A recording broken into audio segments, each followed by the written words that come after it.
Hello student, science विषय में आज हम अध्ययन करेंगे इलेक्ट्रॉनों की बंधुता। अध्याय 3 के अंतर्गत हम अध्ययन कर रहे हैं इलेक्ट्रॉनों की बंधुता।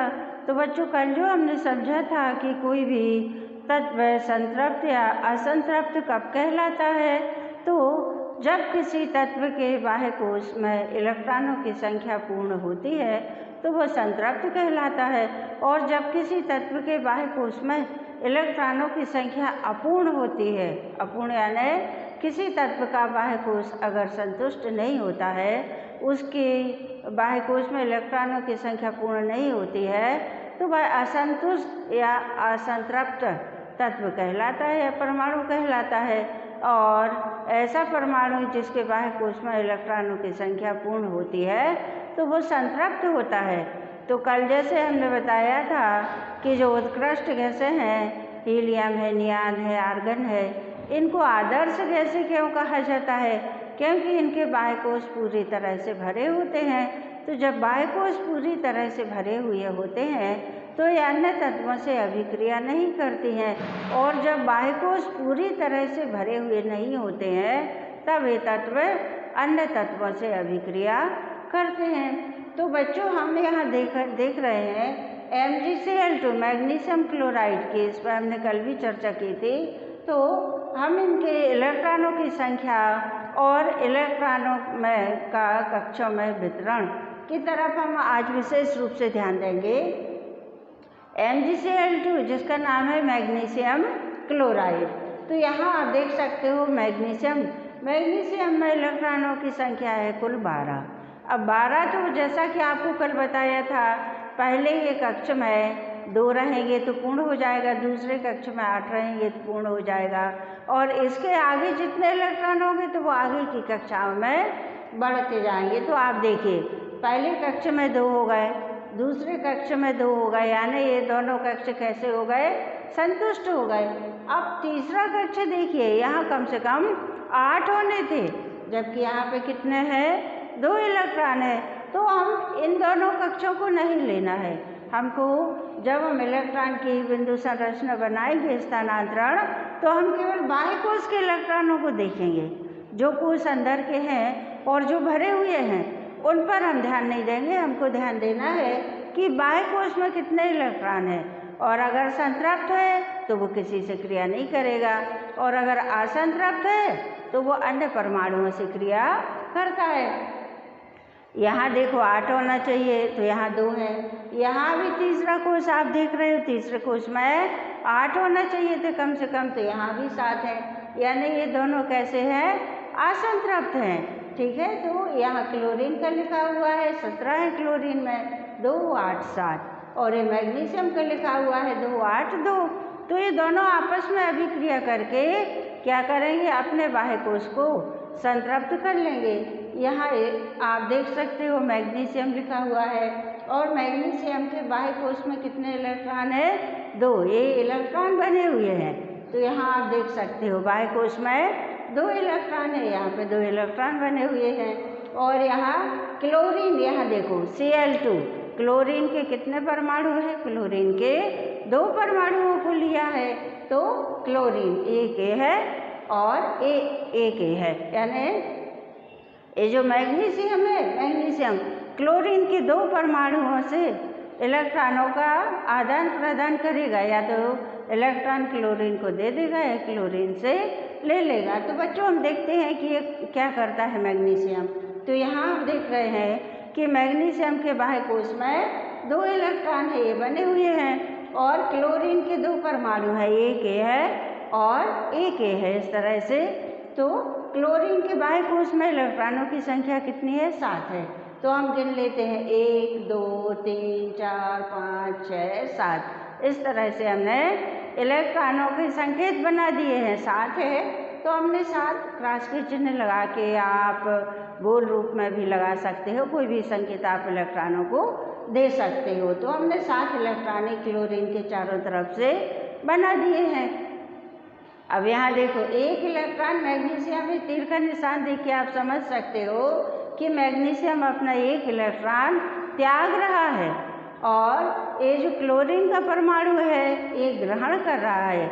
एक तत्व इलेक्ट्रॉन को त्यागता है और दूसरा तत्व उसको ग्रहण कर लेता है। तो इस तरह से हमने दर्शाया है। तो ये वाला इलेक्ट्रॉन इसने त्याग के किसको दे दिया? क्लोरीन को। तो अब आप गिन सकते हो कि क्लोरीन के बाह्यतम कोश में कितने इलेक्ट्रॉन हो गए, गिन सकते हो। 1 2 3 4 5 6 7 और एक ये मिल गया, 8 हो गए। यानी इनका बाह्य कोश कैसा हो गया? संतृप्त हो गया। ये देखो, अब क्लोरीन के 2 परमाणु है, ऊपर लिखा हुआ है Cl2। तो इसी तरह से ये संरचना बनी हुई है। यहाँ भी आप क्लोरीन के परमाणुओं को देख सकते हो, गिन सकते हो। तो ये 7 हैं। एक मैग्नीशियम ने इसको दे दिया, ठीक है, क्योंकि मैग्नीशियम के बाह्य कोश में 2 इलेक्ट्रॉन है और क्लोरीन के 2 परमाणुओं के साथ ही मैत्री करेगा या इलेक्ट्रॉन का स्थानांतरण या इलेक्ट्रॉन को त्याग देगा और क्लोरीन के 2 परमाणु मैग्नीशियम से एक एक इलेक्ट्रॉन ले लेंगे। तो दोनों में बंधुता हो जाएगी, मैत्री हो जाएगी या बंध हो जाएगा, ठीक है। तो 7 ये थे, एक इसने दे दिया, 8 हो गए। इस तरह से ये संतृप्त हो गया। मैग्नीशियम 2 इलेक्ट्रॉन छोड़ के संतृप्त हो गया। अब मैग्नीशियम की 2 कक्षाएं बची, के कोश में 2 है और एक बाह्य कोश कहलाया, बाह्य कोश में 8 है। यानी मैग्नीशियम भी संतृप्त हो गया और इधर क्लोरीन को 1-1 मिला, तो ये भी संतृप्त हो गया, ठीक है। अब अगली संरचना बच्चों हम देखते हैं सोडियम क्लोराइड की। तो सोडियम में कितने इलेक्ट्रॉन हैं? कुल इलेक्ट्रॉनों की संख्या है 11। तो 11 देखो किस तरह से बटे होंगे। पहले में तो 2 निश्चित होते हैं, दूसरे में 8 निश्चित होते हैं। अब 8 और 2 10, तो एक बचा इलेक्ट्रॉन। तो एक इलेक्ट्रॉन कहाँ आ जाएगा? इसके सबसे बाहरी कोश में। एक इलेक्ट्रॉन इसके बाह्य कोश में आ जाएगा। इसी तरह से हम क्लोरीन की इलेक्ट्रॉन संरचना देखते हैं। तो इसमें 17 इलेक्ट्रॉन है क्लोरीन में। तो 17 में 2 8 7, 8 और 2 10 और 7 17। तीसरे या बाह्य कोश में कितने आ जाएंगे? 7 इलेक्ट्रॉन आ जाएंगे। तो यहाँ सोडियम का भी एक परमाणु है और क्लोरीन का भी एक ही परमाणु है। तो दोनों एक एक परमाणु इलेक्ट्रॉनों का साझा या इलेक्ट्रॉनों का स्थानांतरण कर रहे हैं। तो आप देख सकते हो यहाँ ये सोडियम का संकेत लिखा हुआ है, एक सोडियम का ये परमाणु बना हुआ है और यहाँ ये इलेक्ट्रॉन का संकेत बना हुआ है। इधर आप देख सकते हो ये क्लोरीन का परमाणु है।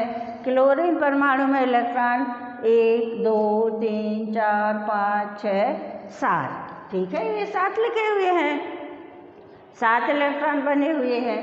और सोडियम में देखो इलेक्ट्रॉन को त्याग रहा है। यहाँ आप देख सकते हो सोडियम, ये जो तीर का निशान बना हुआ है, तीर के निशान के द्वारा आप देख सकते हो कि सोडियम एक इलेक्ट्रॉन किसको दे रहा है? क्लोरीन परमाणु के लिए दे रहा है। तो देखो हमने यहाँ इलेक्ट्रॉन की संरचना ही बना दी। अब आप गिन सकते हो क्लोरीन के बाह्य कोश में कितने इलेक्ट्रॉन हो गए? 1 2 3 4 5 6 7 और एक ये आया, तो कितने हो गए? 8। तो ये कैसा हो गया? ये हो गया संतृप्त, क्योंकि बाह्य कोश में इलेक्ट्रॉन पूर्ण हो गए। तो सोडियम के कितने कोश रह जाएंगे? अब एक इलेक्ट्रॉन था, इसने इलेक्ट्रॉन त्याग दिया। तो कक्ष या कोश किससे बनता है? इलेक्ट्रॉन से। जितने इलेक्ट्रॉन होते हैं उतने कोश बनते हैं। अब इसमें पहले कितने थे?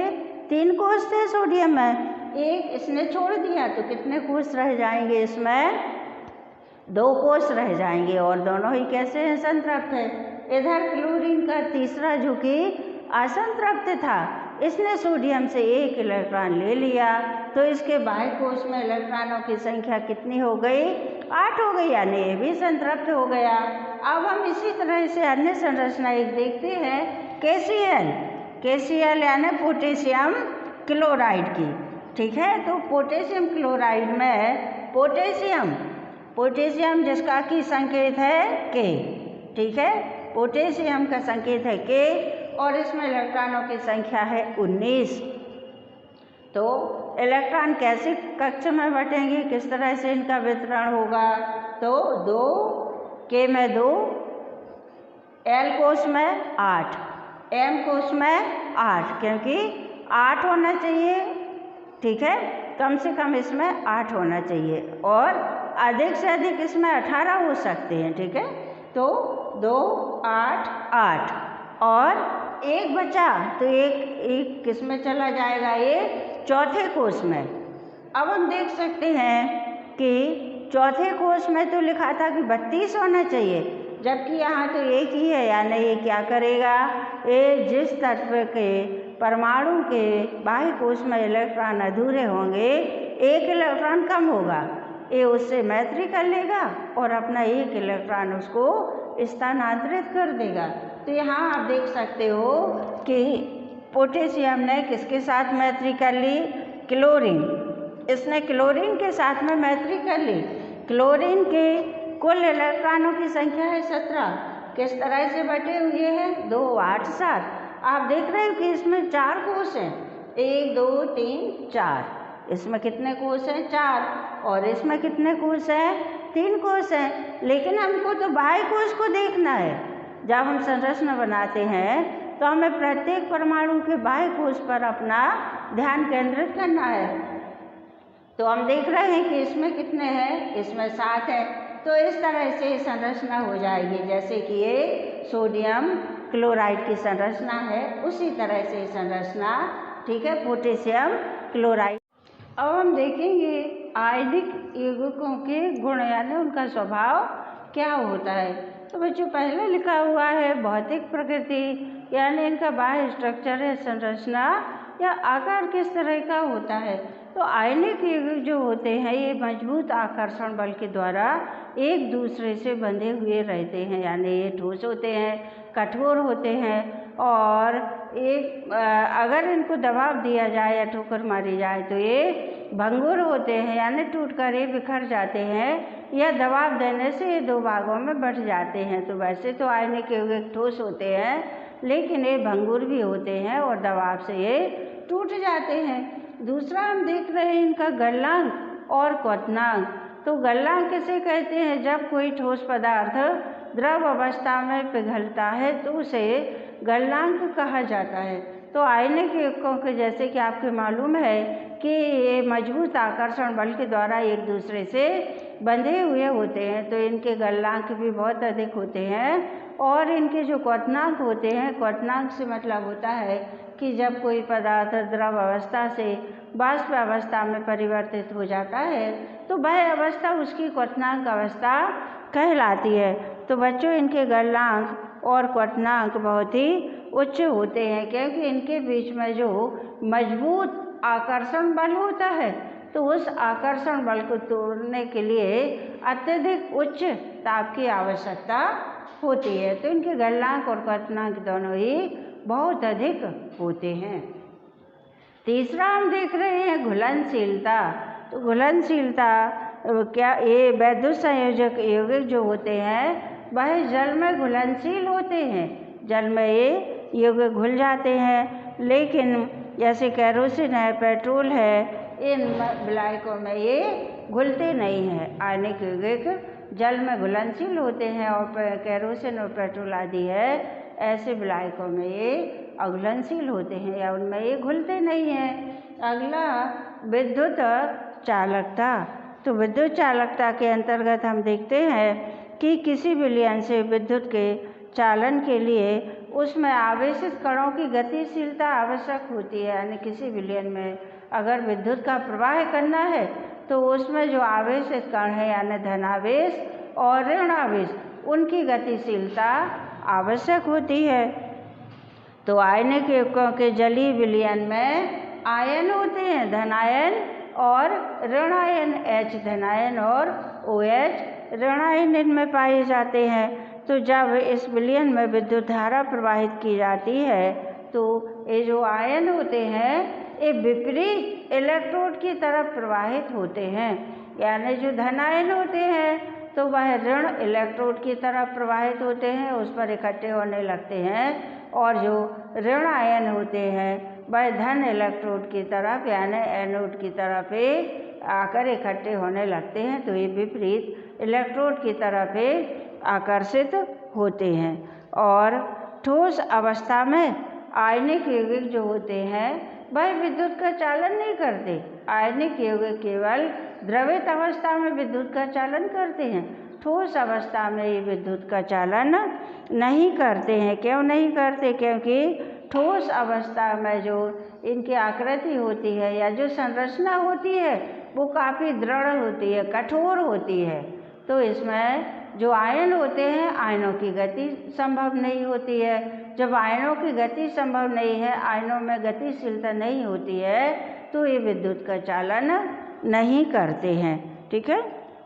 तो लेकिन आयनिक यौगिक गलित अवस्था में विद्युत का चालन करते हैं, क्योंकि गलित अवस्था में इनके आयनों में गतिशीलता आ जाती है। तो इस तरह से हमने आयनों के गुणों को देखा और हमने ये देखा कि कोई भी तत्व किस प्रकार से अन्य तत्व से अभिक्रिया करता है या अन्य तत्व के साथ में इलेक्ट्रॉनों का साझा किस प्रकार से करता है। अब हम देख रहे हैं धातुओं की प्राप्ति, यानी जो धातुएं हैं तो वो हमारे, जैसे कि आपको मालूम है कि हमारे भूपर्पटी में अनेक धातुएं हैं, लेकिन वह स्वतंत्र अवस्था में कुछ धातुएं स्वतंत्र अवस्था में नहीं है, वो किसी न किसी अन्य धातु के साथ में या तो मिश्रित अवस्था में पाई जाती हैं या अन्य धातुओं के साथ में अयस्क के रूप में पाई जाती हैं।